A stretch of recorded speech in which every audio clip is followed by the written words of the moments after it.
Hi, hello everybody. I'm Wei Lun here, Academic Director at MyStretcher. So we know that this week is a very important week for everybody as you are looking to finalize your choices of secondary schools with the release of the PSLE results.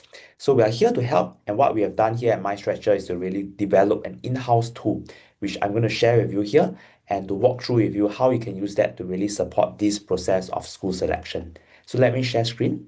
So what you all can see over here is really this site called the Cher AI School Guide. You can think of it as a one-stop shop for all the tools and the resources that you need to really support you on secondary school selection. Let me run through a few of the key things that you can use on this site over here.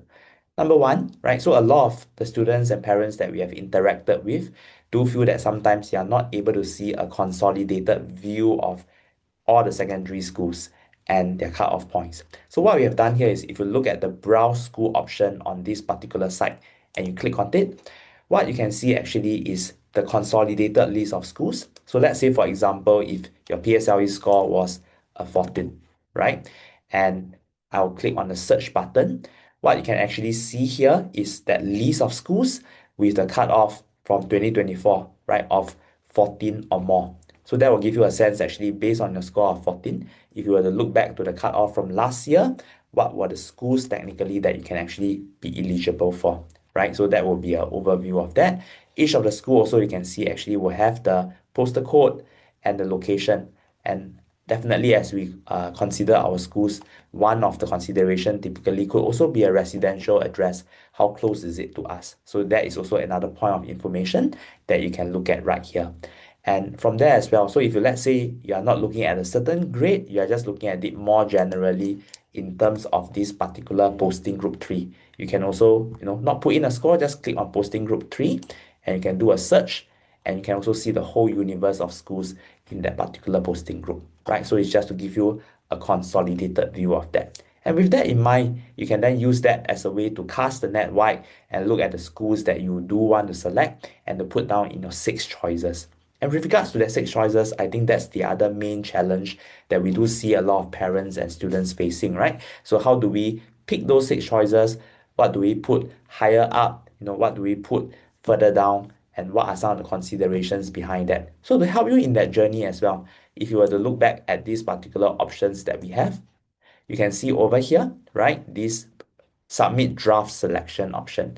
So if you click on this particular option, which is submit draft selection, you can actually see over here where you can key in your child's PSLE score. So let's say your child was at a 14, right? So he got a 14. We can actually go ahead to just key in a 14 here. Maybe he didn't take HCL, so we just put it as optional, right? Don't need to fill in since he didn't take. In this case, automatically will register that you are in posting group 3, and that's where you can then put down your school option. So for instance, right, so you are thinking of a few schools, to sense make of them, what we can do here is we can put down the option. So for example, maybe one, I'm thinking of, maybe Holy Innocents, right? So Holy Innocents here, right? So if you scroll down this list of schools, you can find a school here. And then in this case, Holy Innocents only has the typical 4-year SEC program, right? So that is automatically provided for you over here. Next, perhaps, okay, another school that you may be thinking of could be, for instance, maybe Yusof Ishak. Also, just to caveat, we are not endorsing or saying that any school is more appropriate than others. I'm just using an illustrative example just to show you after you submit your schools, what can you glean from here and what can you act upon from here as well. Okay, so if you look over here, right, so maybe Yusof Ishak, we can click on that. And that's what you do. So you rinse and repeat until you have finished your 6 choices of schools. You can key in things like your citizenship status, postal code, and your name. And then you can click save and submit. So once you have done that, what you can see over here is essentially we have a page that allows you to see your 6 selection. Of course, to note, this is not the actual selection. So the actual selection you have to do on the formal web page, right, from MOE. Over here, this is more just a tool to guide you along in terms of some of these analysis. And what analysis exactly, if you click on the analysis tab, so if you click on that, you can actually see here for your 6 choices of schools, a categorization. So how have we categorized it and what do each of the color codes mean? So let me run through that a little bit. So if you look at Holy Innocents, right? Holy Innocents is what we term as a rich school. So what's a rich school? The way you think about it is from last year, the cutoff was a 13. while this student is actually right now at a 14. So that means if he had applied last year based on the score cutoff, he would not have been able to enter. So technically, this is a stretch school, right, for the student, right? And that is why it's considered here, right, in this particular color code. And the cutoff was not met if you base off the 2024 cutoff, right? So that's one categorization. Another one, if you look from 2 through 4, this is what we categorize as close or slash target schools.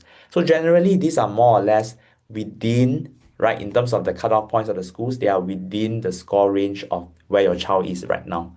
More or less, let's say, yeah, if you are at a 14, the cutoff point of the school was also at a 14 or say at a 15, give or take.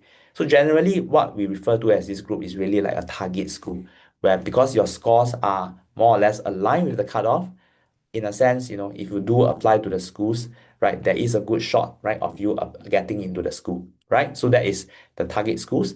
And finally, the last 5 and 6, you can look at it as the green ones, the qualified. What do qualified means in this case is really the safety net schools, safety schools. And what do we mean by safety schools? You can look at it this way as schools with a PSLE score cut off, right, of 2 points or more higher than where you are right now. So if you see right now, actually, you are at a 14.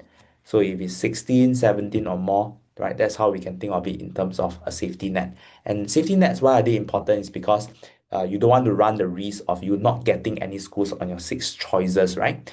And therefore, right, while you can try for certain schools, if you don't get them, at least you know when you have a safety net, you can always fall back on that, right? So it's a way really for you to, diversify to really avoid some of these risks and to make sure there's always something for you to fall back on, right? So that's how we look at it. So this particular page can actually show you just based on your draft choices, how do they look like, right?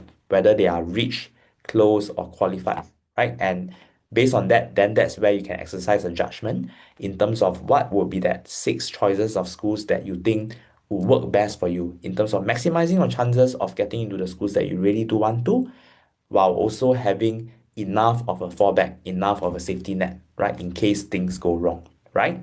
So for further details on this, in case you all need further guidance, what we are going to do over these few days, in fact, we have already started like on 25th November, is we are holding a series of score specific strategy webinars. And if you all look over here, back to the same page on Cher AI, right? You all can actually see the whole list of events that we are doing. So right now we are already at 27 November. So if you see 27 November, actually, we will be having 2 more sessions tonight, score 10 to 12 and 19 to 20, right? So it's targeted, is focused towards certain score range because we know the considerations for different score range can also be a bit different, right? So if your child is in that score range and you all need some further guidance and help, right, with regards to the scores, the selection, the considerations, you can also come for this, right? So this is what is happening 27 November, and come 28 November, right, we will continue to have some sessions. So 28 November, we will have the one for 21 and above. And also at 8:30 tomorrow night, we are going to have a final night Ask Us Anything. So for those of you who have missed previous sessions, feel free to do come for that as well, right? So the 8:30 tomorrow night, AMA Ask Us Anything, we'll be happy to take any final questions from anybody too, right? So take note of these final events for the week, right? As we wrap up this momentous week for everybody, okay? And of course, remember the deadline. So 1st December, Monday, is the submission deadline, right? That everybody has to comply with, okay? Yeah. So with that, right, I hope that that was helpful for you, and do definitely give our Cher AI tool a check out, right, as a way for you to really support you in this process. And definitely also look out for all the sessions that we are going to still have today and tomorrow, so that you can also ask any questions that you have. Okay, so with that, I wish all of you the very best of luck, right, in this process ahead, and all the best, right, and I look to see you all soon. Thank you. Bye.